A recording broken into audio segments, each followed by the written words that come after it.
All right, ladies and gentlemen, please welcome today's special guests, former Razorbacks and legends of the program, Jarius Wright, Joe Adams, and DJ Williams.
All right. All right. Check, check, check, check. Sorry, I can't help myself. It's what we do in the morning. Let's see here. Where are we at here? All right, we are going to go ahead and get started because we have so much talent on the stage today. Of course, as most of you know, we'll be lucky to get to our talent talking about DJ, Joe, and Jarius, because majority of this meeting will be talking about OBU and the Tigers' upset of Harding. We know that's coming. I've never seen Rex smile so much the minute he enters the door. So great to have everybody here. What a great crowd. I know that I was really hoping we'd win the game. The Razorbacks would win the game Saturday with our special guest here today just to make it even that more special. Didn't get it done. Stinking LSU. But we're going to have a great program with DJ Williams, Joe Adams, and Jarius Wright. Really excited about having them on there. I guess DJ is still doing his other job right now, and he'll be in here shortly. Hard to believe, week number 10.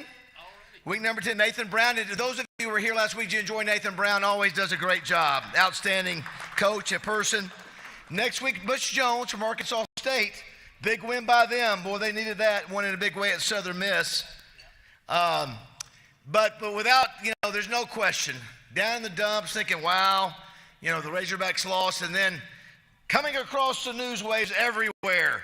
It was almost like it was just going through the skies and in the air. You hear the last call of Rex Nelson in Arkadelphia. Anita, if you will, please take us to that moment in time down in Arkadelphia. 4th down and 5, straight drop back. Keelan's in trouble. He throws it, and it's incomplete. It's incomplete. The clock runs out. The students start to build. Down goes number 1. Down goes number 1. Painted purple, baby. How about that? Listen, Rex's voice was shot. You're giving up for Rex. You can tell his voice was shot. I think the last words were painted purple. You're a little rough in there. You must have been really talking hard, but what an exciting win. Can't wait to hear back from them. Congratulations to Paul Simmons and Harding for an unbelievable streak, longest winning streak in college football history in the state of Arkansas. But you know what? We had Todd Knight on the show today, a Morning Mayhem on the buzz, and he was a confident guy. He said, hey, man, we're good too. Nobody was talking about us. So, Rex, listen, your Tigers may play for a national championship too, or who knows, Harding may be right back in it. But anyway, congratulations. Then we'll hear from Rex here in a second. Butch Jones next week. Then we'll have Colt McCoy the weekend. No, let's see. No, is that right? Yeah, I think we have Colt McCoy the week after that. Then we have Barry Switzer, Ken Hatfield. Right. Yes, the following week. I'll get that right. And Freddie Marshall, of course. All right, Pigskin. Great to have Pigskin back this week. Randy Allison, you did a great job with the prayer. But the first string is back, Randy. First string is back. Chuck, come on up and listen. By the way, great sermon the other day. Was very inspired. Got me my Bible, looking through all the verses. But Pigskin always does a great job. We appreciate him being here with us each week. Chuck, come on up.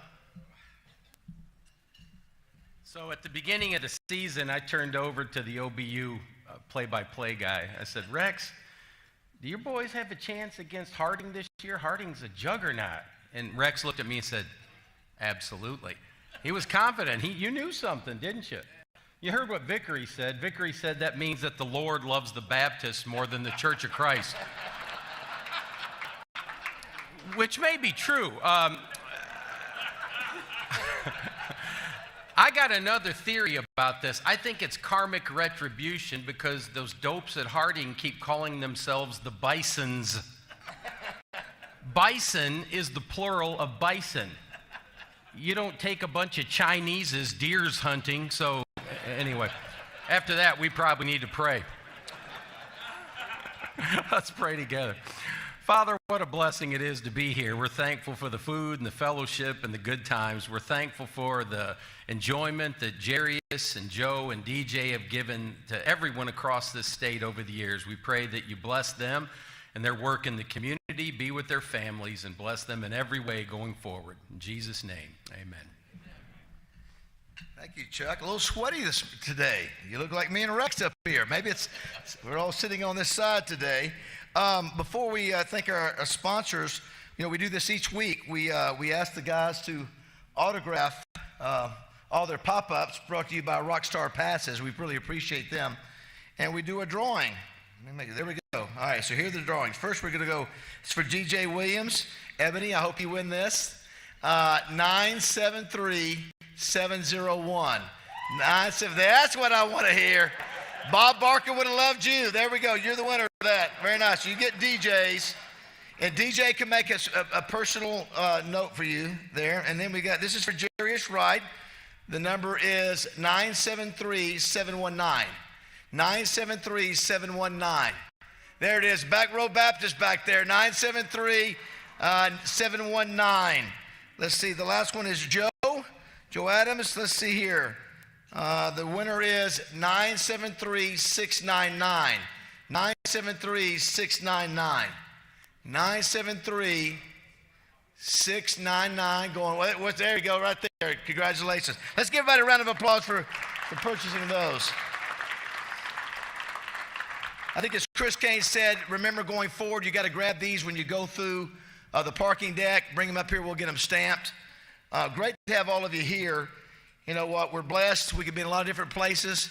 If you're going through a tough time with family or friends or whatever, we hope you're okay. But let's be in the moment. Enjoy our friends around us. Enjoy what we're going to hear today. We're going to have some laughs, and we're going to have some serious moments. But we have three of the greatest receivers to ever play at the University of Arkansas. The greatest ever. Three right here.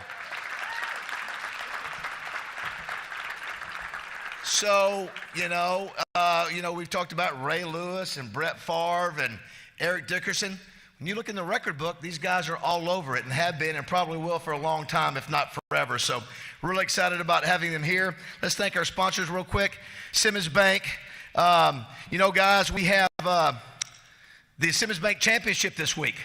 Cameron and Cole. You guys have been pouring time and effort. I know George Macris has been serious about this. If you hadn't got a ticket to go out there this week. You can go on the website, SimmonsBankChampionship.com. It's $30 for general admission. I know a lot of people have bought special private areas. We're going to be out there broadcasting the Buzz this Thursday and Friday. It's really great for our community. The Golf Channel will be here all this week. And so, especially over the weekend. So, thanks to Simmons and what you guys do. And I know that George and Freddie Black will be glad when this week is over with, but well done. We appreciate you guys and what you do for the Touchdown Club and all the Simmons folks who are here today. Also want to thank Stevens. On the other hand, we talked with Curtis Jeffries today. The Golf Channel is in Oklahoma City because the Jackson T. Stevens Cup is in Oklahoma City for the Cup. And so think about this. The Golf Channel will be broadcasting from Monday through Sunday based on Arkansas-related golf promotion. So it's really cool. And so Stevens is not only doing that, they're also helping to present the Simmons Bank Championship. So thank you so much, Warren Stevens, for your commitment to helping great things in this state. Really do. Oaklawn Hot Springs, want to thank Wayne Smith and Zach Gillum and the boys, Chris O. Remember, the Broyles Award is going to Oaklawn in February. We'd love to have you there. Wayne is doing such a good job, and we're trying to get some really special people in addition to our finalists, because it's after the playoffs to get there, so we'd love to have you there. Please come up and holler at me or holler at anybody with the Broyles Award, and we'd love to get you involved. And, of course, Rex, 11-2 NFL the last 3 weeks. I think I'm 11-5 in college. That's better than the national, folks. I'm just saying, I'm on fire right now if you want to download the app and follow my picks. So thank you to Oaklawn Hot Springs. Wright, Lindsay, and Jennings want to welcome a special partner, Steve Lancaster, today, 30-plus year commercial litigator, practicing the areas of breach of contract, real estate, trust, and construction. Also handles matters involving ballot initiatives and gaming, being named the Lawyer of the Year 8 times in various litigation categories. And Steve is great to have him and an entire group from Wright, Lindsay, and Jennings. Joe Purvis is even here. My gosh, what a legendary figure in Joe Purvis.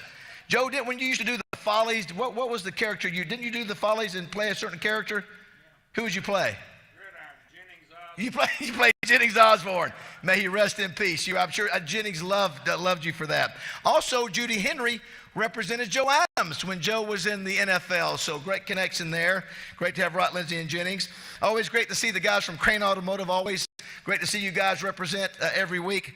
20 dealerships across the state, 1,000 employees. They're going to sell up to 25,000 cars this year. Go to them and tell them you're a member of the Touchdown Club, and they'll take real good care of you. Thanks to Christian Crane and Chris Crane and the group. Sissy's Log Cabin, Bill and Sherry Jones, thanks so much. I know we lost Jim Englehorn, who's headed up back north.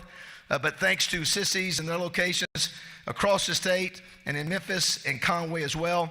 Doublebee's, Steve Lytle and GM Ed Light, we appreciate it. Gas it, grab it, and go. You know the saying, 34 locations across the state, thanks to Doublebee's. Summerwood Sports, just talked to the Hendrickses. They're getting closer in their third gymnasium. If you're thinking about doing a tournament or any kind of practice session or competition, it's one of the finest facilities in the country. Call Summerwood Sports, thanks to their support. Roller Funeral Homes, I just was told, they have been voted best funeral home by Arkansas Gazette readers, Democrat Gazette readers, Rex, for an unmatched 25 consecutive years in this state. That's a heck of a, that's worth a round of applause. That's impressive. Renata Jenkins-Byler does such a good job. We appreciate them. Advantage Service Company, Kevin Brooks, One Call Does It All, residential and commercial sales and service for HVAC. I see Kevin now when I do my live shots Saturday morning for games in Fayetteville. Kevin will be there running by about 7:30 in the morning, but appreciate Advantage Service Company and all they do. 501 One Call. The Democrat Gazette, thanks to Wally Hall and Amanda Copley, who have another great All-Arkansas Preps Player of the Week from Poen, Arkansas today. First time we've had a Poen Indian as our player, and he's a tall drink of water. Maybe our tallest. Colt, how tall are you? 6'7". I think that may be the tallest we have. But thanks to the Democrat Gazette and their great sponsorship. The Hatcher Agency, Greg Hatcher, the home of outrageous service, so amazing. He also owns Twin City Limo, and Popeye, thanks for all he does. But couldn't do it without the Hatcher Agency and Greg and the gang. Simmons Beck Arena, apparently Rex Jelly Roll is in tomorrow night. Right. Jelly Roll. Anybody going to Jelly Roll? There you go. That's okay. Listen, I heard that Jelly Roll's trying to lose weight. I said, don't do it. Leah, let's say the same. You got something good going right now. Why change it? I'm taking it from a guy who knows. Anyway, Jelly Roll is tomorrow night. Hot Wheels and Monster Trucks Glow Party this Saturday and Sunday. RJ, that's for you and the kids. Some other big show announcements coming up. We're going to see Michael Marion, Mississippi State this weekend at Stark Vegas. I'm worried. I'm worried about this game. Arkansas, Mississippi State. They are better. They played A&M to 10 points. Week before that, Georgia, 10 points. They played Texas to 18. They're playing better, so I hope we're ready to play. But thanks to Simmons Bank Arena. Pulaski County Farm Bureau, Todd Dennis, Stephen Reichert. Todd is going to have a special guest in 2 weeks. He was honored at the stadium Saturday night and got the biggest round of applause, even more than Coach Cal. Coach Cal got a big round of applause, but this gentleman got an even bigger round of applause, and you'll see why we have him in 2 weeks. But thank you, Todd, for your support. War Memorial Stadium, Rex, we're not far from the state playoffs, championships rather, being held there. We appreciate December. First two weekends in December. Thanks to War Memorial and John and Mark and the gang over there. Arkansas Urology, guys, get your checkups. Mine is coming up next week. I'm ready to go. Do what's necessary as a man. But appreciate Arkansas Urology. We couldn't have the live broadcast without them. And then 103.7 The Buzz. DJ's out there working with Justin Akery, and Terry Mahan, our CEO, should be happy because Tennessee won. But also wanted to mention Poen, and I teased about it last week about Justin Moore. Roger and my co-host, he started out this week number one with his song, This Is My Dirt. And he said, you have to stay number one for 6 consecutive days. And he said, if I get to Saturday night and it's still number one, it will be my 13th number one. So I'll come back, and Justin sends us a text Sunday morning and said, it's another number one, boys. So 13 number one hits for Justin Moore. How about that? That's outstanding. I said, listen, that's nice to have a little good news after coming in after the LSU game, right? Also want to thank AY Media, Heather Baker, and her amazing and passionate support of the Touchdown Club, AY Magazine, Arkansas Money in Politics. Arkansas PBS, talking about the high school state championships. Arkansas PBS will be covering all that. They do it great. I think we're one of the best in the country when it comes to PBS stations. So thank you guys in the back. Tanisha, Anita, Brian, Kevin, and the gang. Thank you. DoubleTree Hotel, you're the best in the business. And of course, Alicia Flynn is over there, JF Media Marketing. She's ready to send out anything exciting that Joe, Jarius, or DJ will say today. And we've had some good things that were said. You know, a lot of people got mad last week about Nathan. Did y'all hear about this? You remember what somebody said that got sort of, you know, what he might have said that got people mad? So he said, I get the Razorbacks. He said, I get that. He said, I grew up watching Cedric Cobbs. I love it. But he went on to say, we're the winningest program, Division I program in the state for the last 10 years. Well, oh boy, that said it all. I think, what do you have, 100,000 hits, I think. But he didn't say anything wrong. He didn't say anything wrong. So, but thank you, Alicia, for doing such a great job of getting those out. Let's give a big round of applause for all of our sponsors, if you will. And our amazing Touchdown Club team, Dwayne Duncan, Chris Kane, RJ Hawk, Wes Sutton, and the most amazing volunteer team. If you don't mind, if you're a volunteer, we do this about once every 3 or 4 meetings. If you're a volunteer that does this for free, every week, you get here 2 hours before, you set up the tables, you do all the check-ins. Stand up and let's give our volunteers, led by Debbie Wyman, a big round of applause. Come on, guys, look at there. Could not do it without those folks right there. They are the best. All right, RJ, if you'll come up and recognize our All-Arkansas Player of the Week at this time.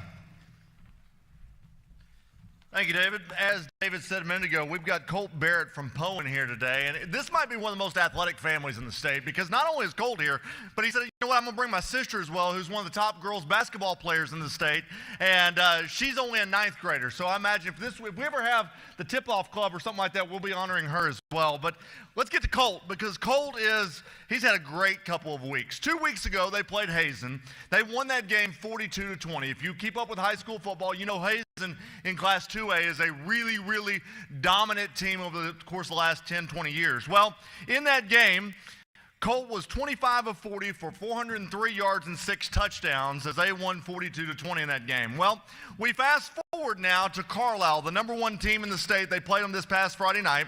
Carlisle was only allowing 30 yards a game given up in the passing game. Well, Colt comes out, and they did lose the game, but it was very competitive. But Colt did have a good game, 19 of 32 for 241 yards in that game. He also rushed for 3 touchdowns. He only has 2 interceptions on the entire year this year. So with all that being said, in 2 weeks, 644 yards passing and a total of 9 touchdowns in 2 weeks. His mom, Jacqueline's here. His dad, who is also the head football coach, Vic, is here. And his sister, Kennedy. Your All-Arkansas Preps Player of the Week is Colt Barrett from Poen.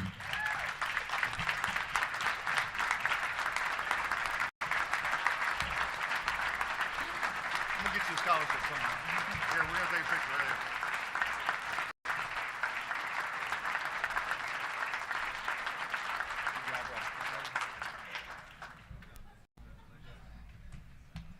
You know, that must be a little challenging when you're the quarterback and your dad's the head coach.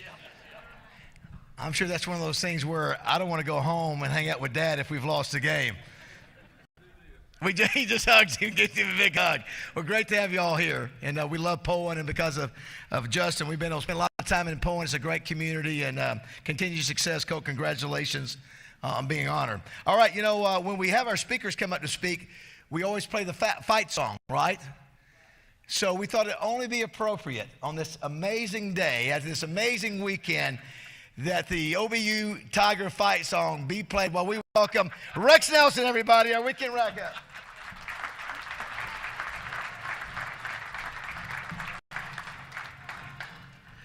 All right, thanks, David. Appreciate it. I don't want to clarify something. Pigskin, you know, you said that Bill Vickery said that meant God loves the Baptists more than he does the Church of Christ. We know that's not true. We know that's not true. I have an admission to make. You know, my wife and both of my sons are Catholic. I'm only Baptist in the family.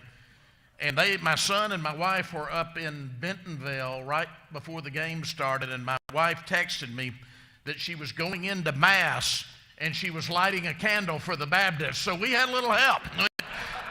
Had a little help from the Vatican. Yeah. Just wanted you to know that. Being the only Baptist in my family, my late mother, by the way, was a hard-shell Baptist. You remember the old Dana Carvey character church lady on Saturday Night Live? It was based on my mama, David. She was church lady. And, of course, I would always attend, when my boys were growing up, I'd attend Holy Souls, attend the Catholic church with the rest of my family. And my mama would ask me, she would say, now tell me again why you're attending the Catholic church. And just for the shock value, I'd say, Mama, because I like the drinking and the bingo parts. All right, let's get to it. A couple of big games in the state. We will start in Fayetteville. LSU 34, Arkansas 10. LSU goes to 6-1 after losing that opener on Labor Day weekend. They hadn't lost since, 3-0 in the SEC. Hogs are 4-3, 2-2. Razorbacks through the decades have played consecutive top 10 opponents 17 times now and have yet to sweep the two in a row. One of these days, David. LSU, though, dominates time of possession, 38-51 to 21-09. Eighth LSU victory in the last 9 meetings. One of the keys was LSU was +3 on turnovers. Turnovers are so important. Outgained the Hogs 384 to 277. It was the fewest Arkansas rushing attempts in a game since 2018. But chance to get well in Stark Vegas, as you said, David. Can't take anything for granted, but I think this is a get well week. All right, let's go down to Arkadelphia for the other big game. The biggest game in small college football in the country was right here in Arkansas, which is kind of exciting for our state.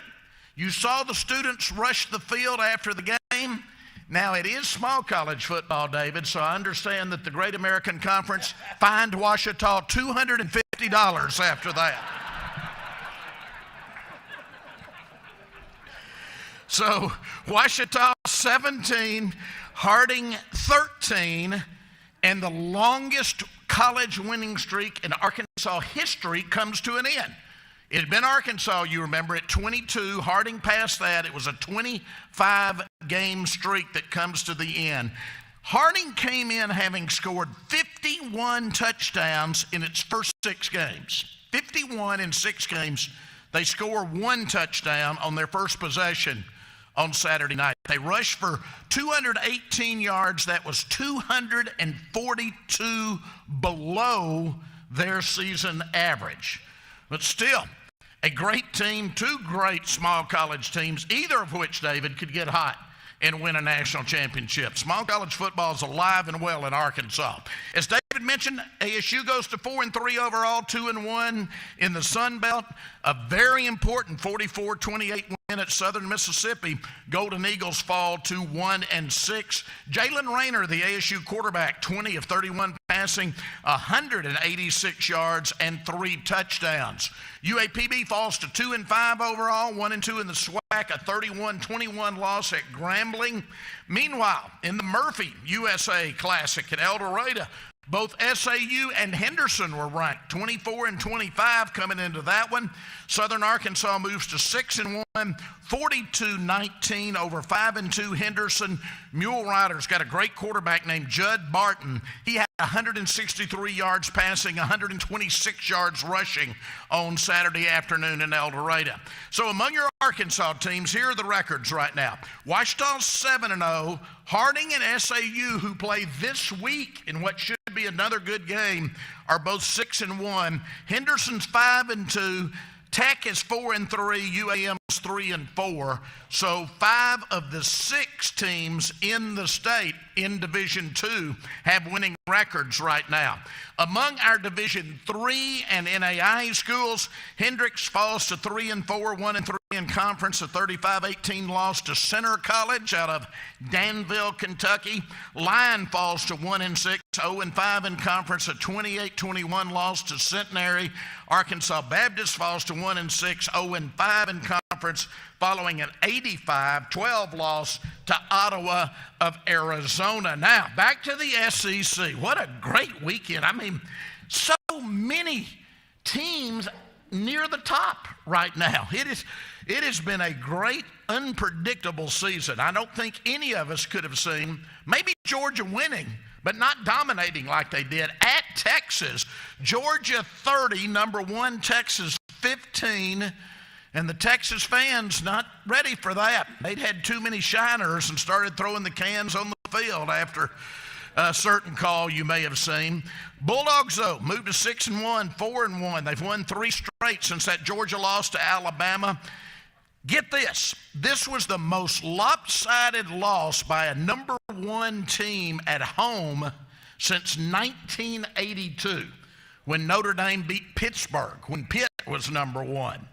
Texas falls to 6-1, 2-1. And how about Tennessee over Alabama? 24-17, Volunteers 6-1, 3-1. We know who that loss was to. Alabama now 5-2. How long's it been since I've said this? An Alabama team 2-2 in SEC play. Tennessee outrushed Bama. Get this, 239-89 in that game. So it was not a fluke. Texas A&M 34, Mississippi State 24. Aggies are 6-1, 4-0 in the conference, having won 6 in a row now. Bulldogs fall to 1-6, 0-4 in conference. But I agree, David, they're dangerous, but they have lost 6 games in a row. Missouri 21, Auburn 17. Missouri scored with 46 seconds left in the game. Auburn had once led 17-6 in this game and let it go away. Auburn falls to 2-5, 0-4 in the SEC. Might be a little heat being turned up to melt the freeze, so to speak. Missouri is 6-1 and 2-1 in conference. South Carolina, how about going to Norman? Boy, welcome to the SEC, OU. 35-9.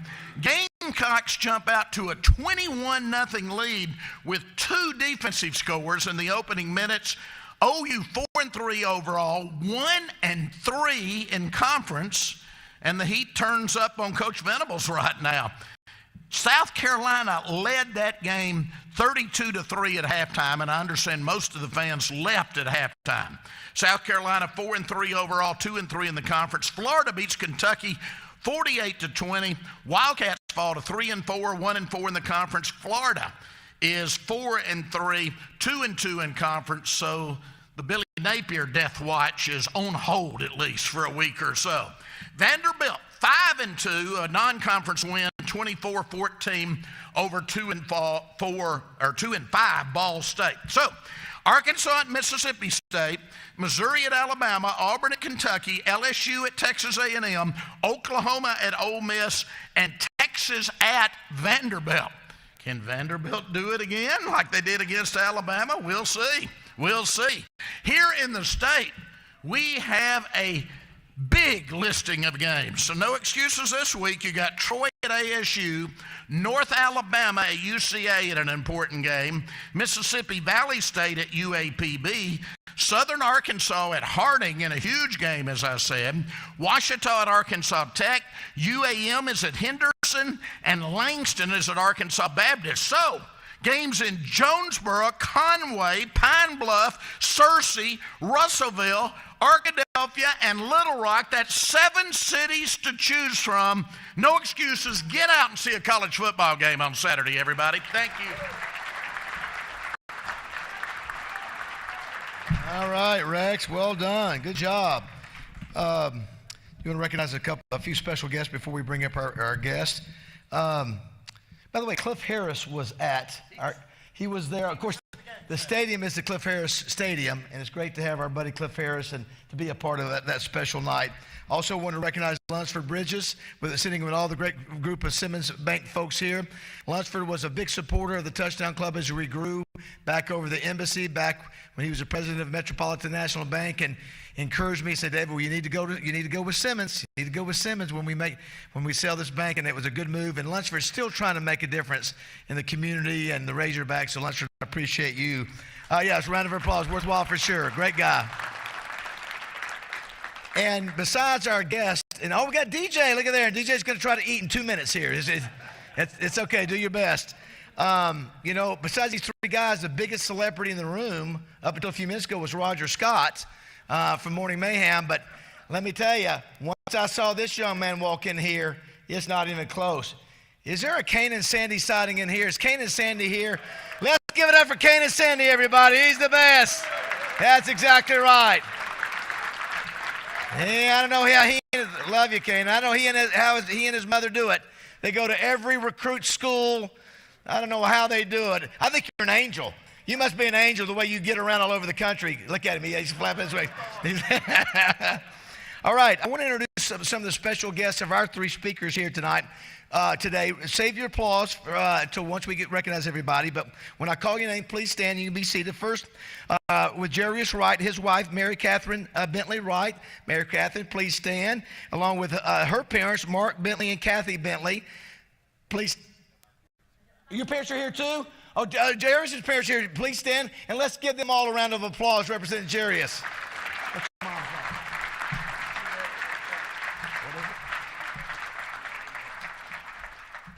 Jeanette, Joe, I apologize for that. It's all about preparation. I didn't have it in my notes, but great to have you guys. Great to have you on behalf of Jarius. Here with Joe Adams, his wife, Amani Adams, along with his brother, Ralph Hopes, right? And his wife, Rachel. Also have Mark Tucker here, along with Tori Tenpenny. Let's give all of them a round of applause for being here.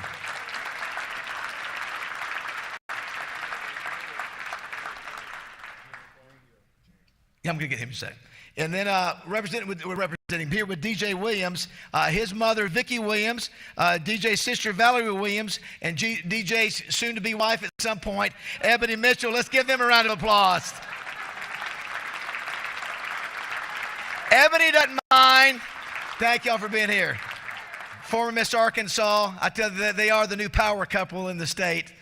Listen, I've never seen a couple so happy in my life. I didn't know it was possible to be that happy that long. I'm just kidding, Jessica. Just a joke. Just a joke. Also, a former Razorback and teammate of these guys. He came in from Mississippi Valley State, defensive tackle for the Hogs, Jared Green. Let's give it up for Jared. Jared, there he is right there. All right, Steve Sullivan put together, he puts together, guys, about a 90-second open for all of our speakers. Well, he was challenged because we have three here today. But I'm going to tell you what, it's fun to wait till you see this open and some of the plays. You know what the plays are. You've seen them before, but it is a treat to watch. So, Sully, if you will, give us the introduction of our great guest today. Jarius Wright is a product of high school receiver Central Warren. Fast, tough, and reliable. Just look at this catch. A first-team All-SEC player as a senior, Jarius ranks first in Hog history with 168 receptions and 2,934 receiving yards. Jarius went on to have a productive 8-year career in the NFL. Joe Adams was in the same recruiting class as Jarius. Few Hog players had as many wow moments as this former CAC star. This is part of the reason that Joe won the inaugural Johnny the Jet Return Specialist Award, but this wasn't Joe's only electrifying return at Arkansas. Adams back deep. Adams with it at the 45. Adams skipping. Adams gets outside. Watch out. Joe also returned a punt 51 yards for a score in the Hogs' Cotton Bowl win over Kansas State. Joe was a consensus first-team All-American as a senior. DJ Williams was the best tight end in college football in 2010. Arkansas's second Mackey Award winner caught 54 passes for 627 yards in that 2010 season. This two-time first-team All-SEC selection was also the recipient of the Disney Spirit Award, which goes to college football's most inspirational player. His post-football resume is crazy. TV morning host, radio host, realtor, podcast producer, and more. Together, Jay Wright, Joe, and DJ provided so many memorable moments during a great time in Hog history. Please welcome three local Razorback legends, Jarius Wright, Joe Adams, and DJ Williams.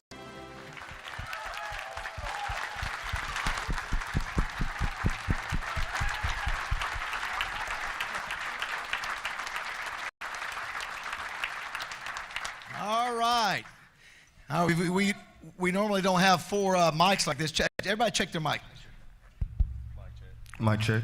One more time, Jerry. Mic check. No. We awful. What's that? Can you hear me? No. Mike. I can talk loud enough. Well, Chris, you come and just check that mic just a second. It's like All right. it's like the buzz. You know? Jeez. Yeah, Just I need know. to turn it on. Well-oiled machine. They just told me to pick it up. That's right. Not your fault. So how often do you, first of all, before we dive in, how often do you guys get together and have a chance to either hang out or do something like this? Very often? Rare, very rare. We'll bump into each other at the games. I just think, we're so busy. These two married, got little ones running around. Like you said, I'm working on it. What'd you say, Ebony? We've been together about a year and a half. How long you been with Jessica? Oh, wow. Oh, wow. Shot across the bow. That's okay. I deserve it. I deserve it. Yeah, I That's forgot. fine. I deserve it. I can take it. Touche. Yeah. Touche. It's okay. Me and Jarius get together a lot more. Yeah, you two guys hang out. Well, the crazy thing, you two guys are coaching. You guys are high school coaches. Now, you're at the Sylvan Hills, and you're at Jacksonville. So how is that? I mean, is it pretty crazy with family and trying to keep up with Razorbacks, but you have a passion for coaching? Yes, I always had a passion for giving back, so that led back to being a coach. So I kind of stepped into it before him, and we actually was doing like travel 7-on-7 with Arkansas Elite, and it kind of just folded from there. We fell back into high school coaching. Yeah, I didn't know I had a thing for coaching at first. Like Joe said, I just started doing some 7-on-7 stuff, and Ryan Mallett actually, he was getting ready to take the job at Whitehall, and he, honest to God, he's the one that got me into coaching. Yeah, you had gone on Ryan's staff at Whitehall, right? And then that tragedy of him passing away, and we hated to see that. And I presume that both of you coach receivers. Tell me that, right? Yeah, that's the title, receivers, but we coach all the men on the team, so. Yeah, sometimes I get myself caught up coaching running backs, and then I'll coach the DBs just because it's just football, man. It's just, I love it so much. Baz, I got a chance to go down and visit Jarius with Ryan at Whitehall, and it was funny because these two getting into coaching, you're always curious about what type of coach you're going to be. And so I asked Jarius, what is Mallett back? Or what is Mallett like as a coach? He said, you remember what Coach Petrino was like? It's the exact same thing, all right? And now you ask Jarius, you would say it's the exact same thing. And what's crazy about that, when we were getting coached up, we couldn't stand it. We hated it, If the portal was a thing back then, I'm just kidding. You say that, but thankfully it wasn't. But it was really cool because what we saw back then is, and Jarius talked about this on the show out there, what Coach Petrino did and the coaching staff, as much as they got onto us, Bass, they built relationships with the kids. And when somebody's yelling at you that you feel like they don't really know you, you don't take that very well. We feel like they knew us and they loved us. And it's really cool. And I just want to say this about Jarius and Joe, because I've seen them both in their element coaching. They love their guys. And I think that's why they do so well, even when they yell at them. And now, they're not as bad as Coach Petrino. I wish he would kind of come back, that dude we were used to. But it's kind of special to see that kind of fall down into these guys right here, how they're teaching their kids now. And last thing before we talk about the LSU game, you had a little itch, I think, at one time about maybe coaching tight ends. Is that right, or am I just completely wrong on that? Yeah, if they called me today, I'd be gone. I'd tell Justin, I love you, but we'd be out of the buzz. I'd quit KRK. I think it'd be awesome. But I will say this is, it's a lot of work. You know that, Baz. And I try to tell Ebony, if I start coaching, she's like, you should go coach tight ends. I'd be like, you'd never see me. You don't want that, And she says the money's good, though. Yeah, the money. Hey, no, I'm yeah, joking. the money's good. But no, that is another testament to what we saw with our coaches. And at that level, they have beds in their office. They never leave. And then when football season's over, you think they get a break. No, they're out recruiting. It's nonstop. And so it takes a special kind of person with an extreme amount of patience to be a coach. The patient part is what I would struggle with. All right, we'll start with Jarius and Joe. You guys have a lot of experience against LSU. Play some great games. Saturday night, things didn't turn out so well. We'll start with you, Jarius. What was your evaluation of the game Saturday night? I just felt like LSU controlled the whole game. And when a team that good, I mean, they're the number 8 team in the nation for a reason. But we run the ball well. We weren't able to run the ball, and we kind of was forced to pass it, and they knew we were going to pass it. And it's hard to beat good teams when they know exactly what you're going to do. Yeah, I piggyback on what he said. I mean, when you're starting from behind the line of scrimmage a lot of times with penalties and stuff, it kind of causes you to call plays that you normally wouldn't call. You think that you were going the game, we're going to run this, but that's not working. So, I mean, we just got to figure out what's really going to work for us and kind of stick with that. How much time we got? All right. I hate to say it, I really do, because I thought we were past this as a program. We really struggled handling the success of what we had against Tennessee. Having the bye week and everyone telling the DBs how great they are, the defense how great they are. It's tough to not let that stuff go to your head. What happens is your preparation throughout the week, it starts to slowly go down. You stop focusing on the little things that got you to where you were. And I tell you, LSU, they showed up and they were ready to go. And that was just unfortunate to see. But even Baz, even after watching tape, you know me, I love watching my tape. There were still so many opportunities out on that field to let you still know that that game still could have went our way. Even though, in my opinion, LSU that day was the better team, we still could have won that game. So I know a lot of people are ready to jump off the ship. Don't do it just yet. Plenty of football left to be played. 4-3, still so much out ahead of us. And I really do believe if they tighten up and they learn from this, we still have a manageable season where you're going to be proud to be a Razorback fan. Yeah, you know, I hear a lot of people, we spent 4 hours talking about it today. When you think about it, it was with 4 minutes to go. It was almost the fourth quarter. The score was 16-10. We had the ball. And we were getting ready to drive. We had just driven down and kicked a 51-yard field goal to make it 16-10, held them, they punted. And then we didn't pick up that blitzing linebacker on the outside, and he made a great play. But sure, you're right. It really, even though the final score was 34-10, it was 16-10, but it's those little things that make a difference. When you watch a game like that, having played under Coach Petrino, are you watching for any plays or anything that reminds you, maybe, do you have the mindset of what his strategy is? Did you guys on the same page, or all these years it just doesn't matter anymore? You can't really see what he's doing, or can you see what he was doing knowing that you did the same? I would say for our last season, it was kind of more quick game-ish. So that's what I was looking for. And I mean, that would help the quarterback out more. More of a quick game? Yeah, more of a quick game. Well, Joe say that because he just wanted to get the ball in our hands as fast as possible. So, and nothing against the guys they have up there now, but they're not us. And so he's trying to find different. That's about as good, about as clear as you can put it. Now, I will say this. Now, he's just being. He's the greatest. These are the greatest receivers we ever had. But I will say this: Andrew Armstrong has been the most consistent player, right? He's been great. I've enjoyed watching him play. Last year and this year, of course, he's continued to get better. And I think as an Arkansas receiver, watching another Arkansas receiver excel, I think the sky's the limit for the kid. And yeah, hello? Yeah, Coach P's pissed. I'll tell you that right now. You can see it on tape. I love why I get a really cool perspective, and I just like honing in on Coach P. And he's just throwing the thing around. And what happened is you asked us, can we see the things that Petrino did with us? Is it still being implemented on the field today? And the answer to that is yes. What was difficult, or what is difficult, I know is frustrating for him right now, all the plays are there. And I don't want to give him too much grief, but Taylon, he's just missing it. Sometimes holding the ball too long. He has guys, even when pressure's coming, if he just gets the ball out and trusts the process and trusts that offense.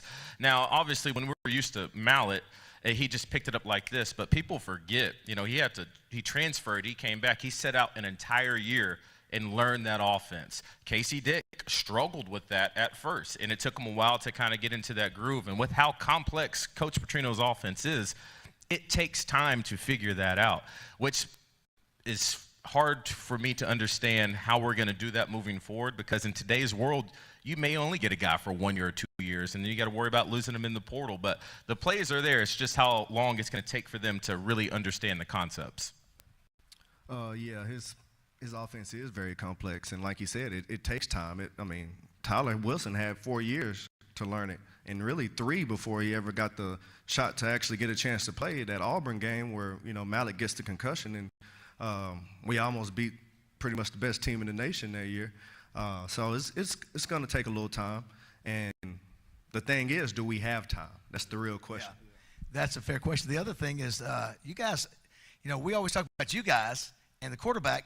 I don't hear a lot of talk about your offensive line. You guys had some darn good blockers, you know, that you have in front. I think they're struggling a little bit on the O-line as well. I mean, LSU, once you can't run the ball like we did the other day, your defensive line or your coordinator, you're going to come out to the quarterback, so they were harassing him as well. I think one thing that helped us last year is we did a lot of quick game for Tyler so that he could get the ball out of his hand, and that helped the offensive line so they wouldn't have those holding calls. So I think that's what I was trying to mention with the quick game with helping what we got going on now. I think we could kind of tap into that a little bit more, and it'll kind of take some of that pressure off of them. Yeah, it's interesting. You guys played with Tyler Wilson and Mallett, guys that didn't run, and you got a guy now who's expected to maybe run. And I don't know, did anybody notice the last 2 games? Not much run production from Taylor Green. And I don't know if that's because a couple of times he had the chance to run and maybe he chose not to. I don't know, but he hasn't been the threat running the ball as he was the first few games. It's a little bit of a defensive design, too. I mean, they understand our bread and butter, and so they're going to make this guy throw the ball, make him throw the quick game. And, you know, even to your point with Tyler Wilson, I mean, look at the record books. One of the greatest quarterbacks of all time, just his name is everywhere. And even my senior year, his junior year, I believe, he'd be in the huddle and he'd call something and we all look at each other like, what the hell did he just say? You know, I mean, it just, and that was year 3 in the offense, him still trying to figure it out. Year 4 too? Yeah, I mean, yeah. It was fascinating. But to your point, what helps us is a very strong offensive line. And I would say even outside of the quarterback, that's the biggest group, Baz, that would benefit from more time being together. They're the only position where it takes all 5 of them to be on the same page every single snap to make sure that one thing doesn't go wrong. And I talked to Grant Cook, former Razorback, about it all the time. And it's just, he said when we first got there, we had no idea what was going on in Coach Petrino's offense. By his last year, included me being a part of the blocking schemes, I understood this is how it gets crazy. You know, now I'm looking at safeties, right? This safety comes down just about 4 yards outside the hash. It alerts me, let me look at this Sam linebacker. He starts cheating over in a 9 technique. Now I know the defensive end is going to crash down. This guy's coming outside, but I don't keep that information to myself. I yell, shark, shark, shark. They pass that call down for the left tackle to understand, I know exactly what this guy's going to do. It takes time to figure that stuff out. And I think that's what they're missing up front right now. Everybody got that? It's going to be a quiz at the end of the meeting. I'll tell you one thing, too, that, boy, I think everybody in this room would agree, one thing that we've missed. I was very fortunate to play with some really good players in special teams when I played, but we haven't had a Joe Adams type special teams returner in a while, and that's something that really adds. I mean, you were an All-American. Yeah, you were the only return. He returned 4 touchdowns in punts in one season. I can't remember. I think we've had one punt return like in the last 10 years. And, Joe, I know you know how important the special teams are. Special team is very important. It's the only play that's one play that can change the outcome of a game. I think it's probably one of the most important things, not just punt return, just being on punt to stop the other team from returning or kickoff return. It all comes in together, ties in together. But we haven't had, I would say, a big turns like that for maybe since I was there. But but I will give credit to Isaiah Santana. He is a very exciting return man, and I love watching him return. I don't know about you guys, speaking of special teams, I don't know who your special teams coach was, but ours was Ken Turner, who coached, I think, 5 All-American kickers. And we took a lot of pride in every detail of punt return, punt coverage. Cliff, you remember? We were top 5 in the nation. We used to take pride in our stats. Do they have time to practice special teams anymore? Was that a thing that was special with you guys? You wouldn't believe who our special teams coach was. John L. Smith. Is that right? Oh, yeah. Almost like, how about that? Right? Yeah. He actually was good. So I know he get a lot of flack, but he was actually a good coach. Yes, excellent special teams coach, right. Which was, I know you get asked this question a lot, and we saw it in Sully's Open. Which is the bigger play to you? This is a great choice. You had a lot of them in your returns, Joe.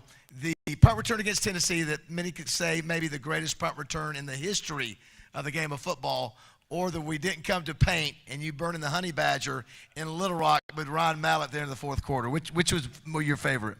I would have to rank them both up there together, 1A, 1B. They both were very exciting for all of the fans, and I got to, on one play, go against one of the best defensive players in the country, period. And then the other one, I just had to make a lot of guys miss, and it happened to be very exciting, and I don't think the stadium has died down since then. Yeah. I like how he said, I just had to make a couple guys miss, right? Let me tell you about that play. 4th and 3, I think, against LSU. This is when you play the game, you remember it like it was yesterday. And when Arkansas was playing Oklahoma State this year, we got the ball back, and we had a little time before halftime, and we were just trying to run the clock out. And I was just like, what happened to Coach Petrino? What are we doing, right?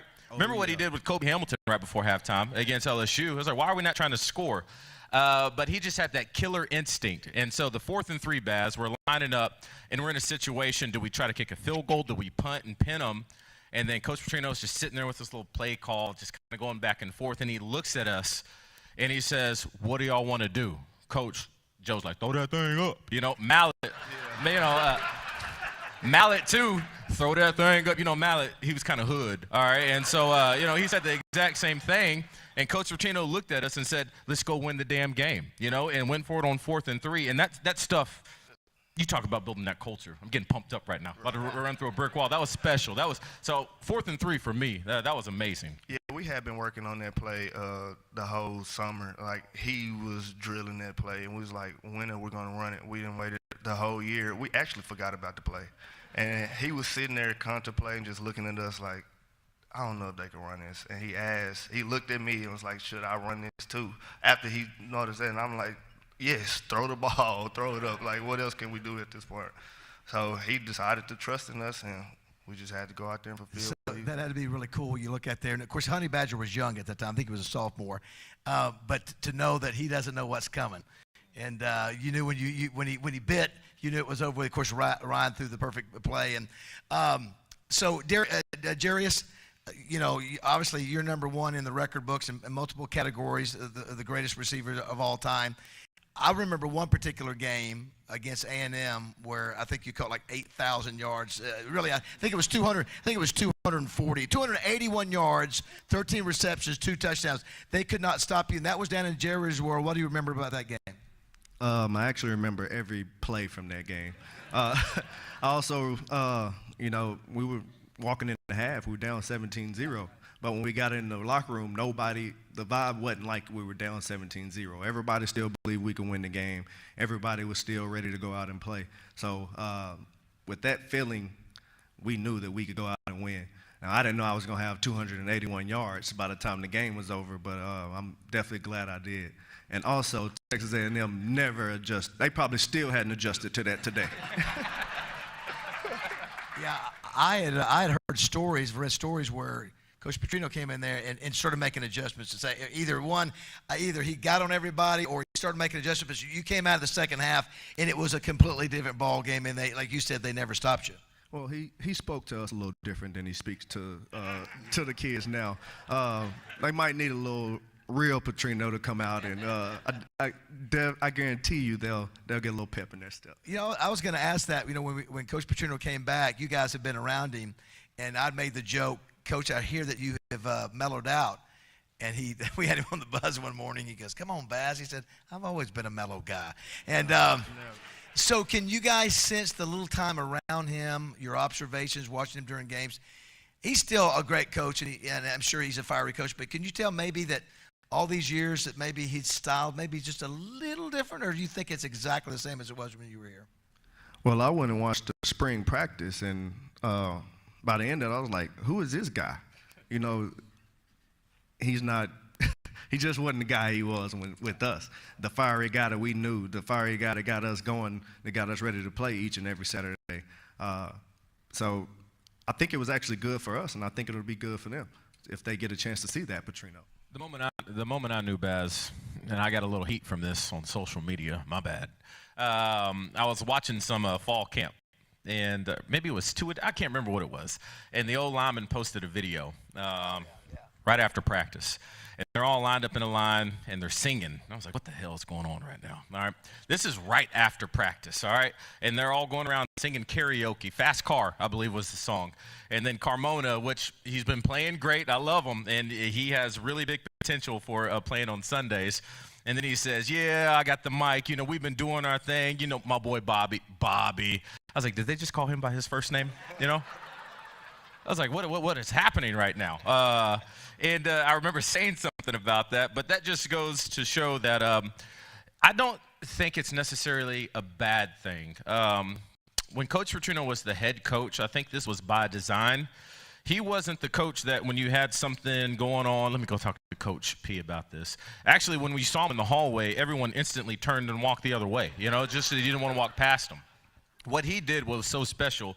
His coaching staff that he had around him, they played that role. And so it was always a respect, a little bit of a fear dynamic. But after you were in that system long enough, Bass, you understood, okay, I see what's going on. For me, it was Coach Chip Long. You know, he was up for your award, Broyles Award back in the day. For y'all, it was Paul Petrino. For Mallet, it was Garrett McGee. Everyone had that relationship, and that's just how it was built, and it was special to see. So I think that has changed, one, because he's not the head coach, right. And two, unfortunately, he had a really big slice of humble pie when he left here, and I think that changed him for the better. And so, yes, I know we missed the screaming, mad, angry Coach Petrino, but I think for him as a person, he's in a good spot, and so I'm happy for him in that regard. I would say times have changed. I think he still got it in him. He's not the head coach, so he's kind of just feeling his way through, but I see it pop here and there. Like, I'm like, okay, there go old coach right there. And I'm like, if he ever kind of off, like he said, I went to one of the practices and he really wasn't saying nothing. I looked around, I had to catch myself because I was pretty much in the huddle talking. I felt like I was Coach P, and I was like, oh yeah. So I think he probably just needs some more of his pit bulls that he groomed to be more like him, to be around him, and then I think they'll catch on. Well, you know, there have been other fiery coaches on the Hill before Bobby Petrino. That's exactly right, David Basil. I was very fiery and emotional before there was a Bobby Petrino. But, you know, he reminded me a lot of Coach Holtz, to be honest with you. Great coach, a fiery guy. And I want to talk to you about you as a tight end. You know, you were the Mackey Award winner, the top tight end. You were the Special Teams Player of the Year. You were All-American. But back to you, Mackey Award winner. You know, we haven't seen the tight end used quite as much, and Luke has. We saw his star power last year. I've been surprised that he hasn't been more involved. What's your thoughts from a tight end perspective? Coaches as well. Coach Reggie Herring, he was impressive the way he put cuss words together too. Yeah, he was up there. Yeah, unreal. Remember when he put the defense in pink jerseys for being soft? I don't remember. Yeah, that. He got in trouble for that one. But back to your question.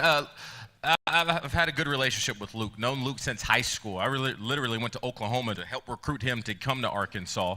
And he's been hurt, and I don't think people are putting enough emphasis on that. That Oklahoma State game, after he scored that touchdown, he was dealing with a really bad back issue, maybe some spasms or something. And so he's just been playing extremely hurt. Came back and had a couple good catches against LSU. But you're right, and I think a little bit of it is Taylor not being comfortable with the progression of where the ball needs to go. What I've seen on tape is when he is the number one target in the progression, I think what most quarterbacks do in their first year, they go to where they're most comfortable. Andrew Armstrong. I mean, you talk about sure hands, and I get it. But I know I talked to Luke, and he is frustrated. He wants the ball. I'm glad that he does. But hopefully as Taylor gets a little bit more settled in, he'll start seeing, because when you have a tight end that can do it both ways and it opens up the middle of the field, it really opens everyone else up as well. And so far we just haven't really had that impact. But once they get that figured out, once again, I said it's early. We're 4-3. We're still learning this offense. It'll really help everything get going. I think one of the cool things about these three guys, they all went to high school in Arkansas. Now, I know that that's it. Don't bring up high school. You can bring it up. So, obviously, you played at Warren, Jarius, with Greg Childs and Chris Gregg. All you guys played in the NFL. I mean, pretty amazing when you have three guys that came out around the same age, played in the NFL, and then both of you guys played at CAC. You're a little bit older, and that you all guys played in the NFL. It goes to show you that Arkansas talent is good enough to be the best in the country at college and be good enough to play in the NFL. Yeah, that high school game. Before we get talking about that. I don't know. Tell us about this high school game. Oh, we met in the playoffs against Warren. You know, CAC coming back at it. We were in the state championship the year before. The path went through Warren. And we were get up. Jarius was quarterback, and I was defensive end, and I played tight end. And I was trying to knock this guy's head off, all right? That was my main purpose. Let me light this little dude up. And big fights going back and forth. Greg making plays, Joe making plays. We get to halftime. It's 42-0. All right, and Warren's wearing us out. We had no answer for him. First of all, he didn't even have to be accurate. All he did was just throw it up. And Greg Childs and Chris Gragg caught every single play. And I remember we're at halftime. Jasper, you remember Jasper? He was our running back. Come on, guys. We got this. We coming back. We coming back. Into the game, it was 42-0. Yeah, nothing changed. Yeah, that was tough. We were underhanded when we went down there. Yeah, it wasn't really pretty much nothing we could do about that. But, I mean, it was a game, and they won that game. And we would have had a chance to meet up again next year, but neither one of us made it. I will say DJ gave me the hardest high school hit I've ever had. You felt it now. You felt it bad. I dropped back, took a 3-step drop to, of course, throw it deep like DJ said, and as I'm throwing it, he hits me right under the chin. And my whole chin just goes numb. And but I get up to Greg catching the ball running downfield. So. Now, I guess it's pretty clear to see these guys are not lacking in confidence, right? Oh, definitely. So I wonder today, in today's era of NIL and transfer portal, what it would be like for you guys. You guys talked about being Arkansans. We've talked about being your loyalty to the Razorbacks. We'll start with you, Jarius. Just your thought about NIL and how it's affected the game and transfer portal as well. Well, this NIL stuff is it's a little crazy, and I think can kind of divide some teammates. It's just my opinion on it. But if I'm the offensive lineman looking at you making $500,000, but I'm protecting you and I'm just getting Wright's barbecue, I mean, and I'm just saying how it could be. Oh, no doubt, no doubt. But I like money too, so. But I think it can just, kind of pull people away from each other. And I think if you started with a cap, it would have been better. But now since you started with no cap, there's no way to actually cap it. And also the transfer portal is also ridiculous. It's not teaching kids life lessons, I guess I would say. Every situation's not always going to be great. You're going to have to face some adversity and get up the next day and play through it. And that's one thing that Bobby taught us. He's like, you're not going to like your boss every day. You're not going to get up happy to go to work every day, but you're going to have to smile through it and get up and work hard, just as hard as you did the day before. But I do think it's a little much. Joe? I mean, I'm kind of glad that they're getting money that they deserve. I feel like we should have got money, but I don't think we would have hit the transfer portal just because it was adversity. Like, there was a reason we came here together, because we wanted to have more than one or two guys that the defense can hone on. And I was glad to be able to come up here and play with him and play with the other guys that we had coming, because I had previously built a relationship with them already. So I would have had to do that somewhere else and meet new guys that I never even met before. So it was like it was meant to be here. So I could say the only thing that we was missing was getting some more checks. Yeah, Joe would have backed up the Brinks truck after that punt return at Tennessee. You ain't fooling me. Yeah, he would have been asking for all that money. I know Joe. He deserved it, though, man. It was spectacular to watch.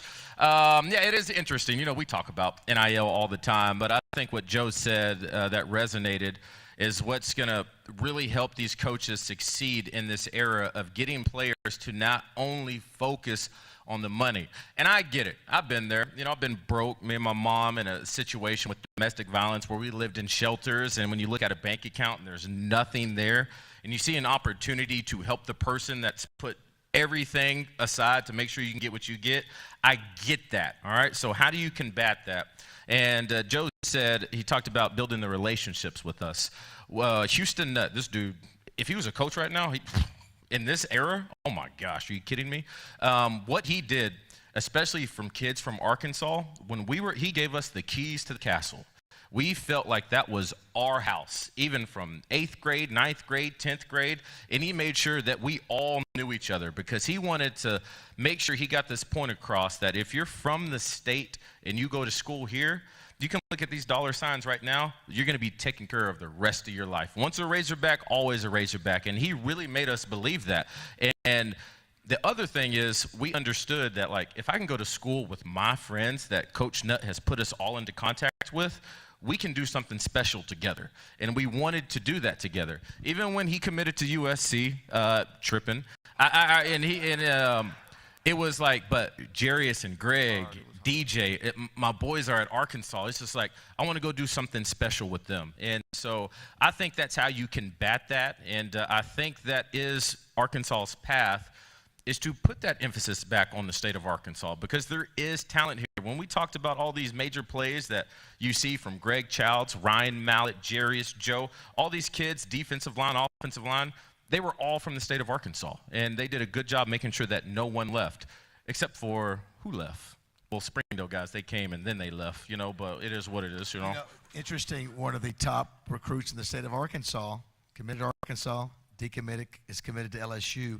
The other factor in this is you got money. And so that, I think that's a big challenge. Can Arkansas continue to keep up with these schools that can offer bigger paychecks? And I think you're right. Until this thing gets under a cap where it's maybe as they become employees of the university, I don't think it can manage. It's just hard to compete against some of these states. I mean, I know it is. Do you think, but this will be the last thing, and we'll do pictures up here for all of you guys who want to take pictures with the guys. Can Arkansas get back? I mean, you look at these three guys. Can you imagine being a defensive coordinator or me being a linebacker and coming up, and these are the three guys that, not even talking about Niles Davis or now Kobe Hamilton. You got Greg Childs outside, Chris Gregg. Wow. Who else was in this? I mean, it was just talent from across the ball. It's so much. Ronnie Wingo. Ronnie Wingo. Then you got to deal with Mallet throwing that thing everywhere. It was fun. Little DJ, Dennis Johnson. Little DJ. Oh, Dennis Johnson, yeah. His thighs. You see his thighs? I know. Yeah. Are you guys confident that Arkansas can compete in this world of NIL and portal and get the program back to the level? Because you guys were a top 10 team when you played. Can we get back to that? I think so. Like he was saying, the kids just got to buy into the offense and go out there and put your best foot forward, even when it's adversity. That was one of the things Coach P taught us, that you're not going to have a good time. We're not going to go out here and just go up 100, even though that's what we plan on doing. When adversity hit, you're going to have to fight through it. Like when we played Vanderbilt, we almost lost that game. We almost lost Ole Miss our senior year because we weren't up for it at the time. But by the end of the game, we were up and ready to, like, we're not losing this game. So if they can just tap into that and I would say just focus on learning his offense, like actually learning it, going home, studying it, doing 7-on-7 with each other, they could change the outcome of some of these games. And Baz, I think, as much, we could have the bank account just overflowing with NIL money, but ultimately it still comes down to what I've seen with other schools across the country. They're finding all these best players in the country, and they're throwing everything at them, and they're giving them all these big checks, and it's just falling apart, and they can't get it figured out. And I think beyond all that, I think coaches, if they focus more on recruiting not the player but the person of who you want in your program, I think that's the first step, and everything else will fall into place. Now, obviously, I say that in other schools, but look at Bama, look what they got going on. Georgia slips up early. Texas slept up yesterday, and they're spending all the money. And Vanderbilt sneaks up and beats somebody. So I don't think the NIL is the biggest issue. Vandy, Army, Navy. Are you kidding me? So I think there is hope. But what three great representatives of our state, great Razorbacks. Let's give it up. Jarius Wright, Joe Adams, DJ Williams. Thanks, everybody. See you next week. Butch Jones will be here.